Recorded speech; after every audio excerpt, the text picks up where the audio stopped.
dorong dari teknik mesin sangat berperan untuk keberlangsungan kehidupan yang akan datang.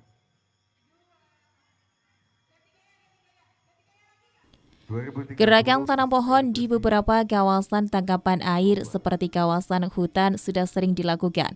Namun upaya tersebut bisa sia-sia jika tidak dibarengi dengan pencegahan alih fungsi hutan oleh sebagian petani khususnya di kawasan hutan atau perbukitan.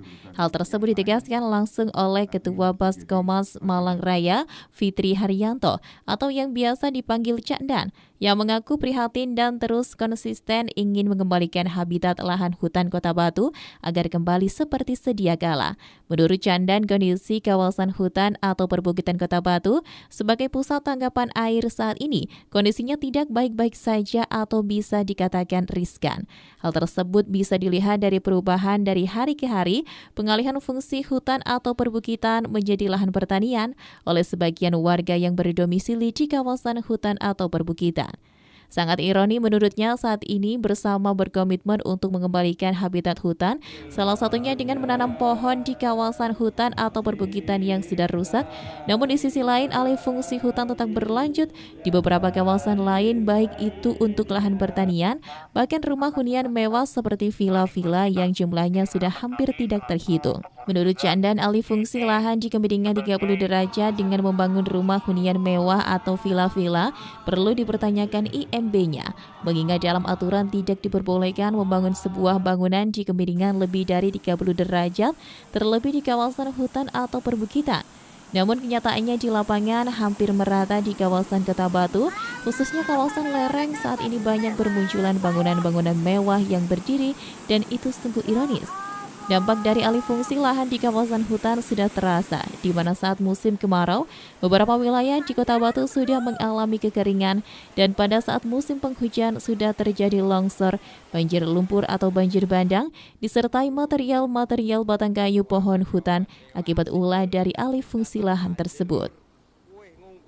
Ya, berbicara tentang banjir di Kota Batu akhir-akhir ini dan juga tahun lalu, ini perlu kita evaluasi lagi tentang kondisi-kondisi yang ada di hulu terutama, yaitu daerah catchment area, yang mana kondisi hulu kita lagi bermasalah dengan adanya alih fungsi lahan menjadi pertanian dan pola penggarapan lahan pertanian ini, sistem pembikinan talutnya atau gulutannya itu langsung mengarah ke sungai. Jadi sedimen lumpur ini pasti akan terbawa langsung ke sungai.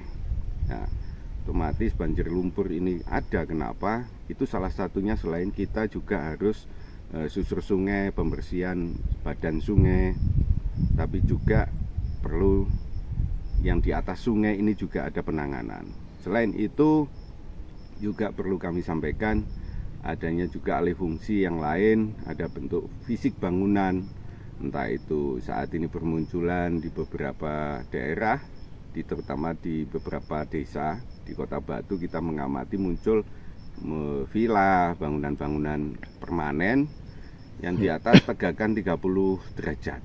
Nah, harapan kami penegakan regulasi dalam memunculkan IMB di daerah-daerah memang daerah catchment area, ini kok sampai muncul pemukiman, hunian. Ini mohon kami untuk ditindaklanjuti kepada pihak terkait, adanya penegakan-penegakan agar musibah bencana banjir di Kota Batu terutama bisa tertangani dengan baik. Candan menambahkan dampak langsung yang diakibatkan oleh alih fungsi lahan berupa hilangnya lahan pertanian subur, hilangnya investasi dalam infrastruktur irigasi, kerusakan natural landscape, dan masalah lingkungan. Dari Kota Batu, Saiful Akbar ATV melaporkan.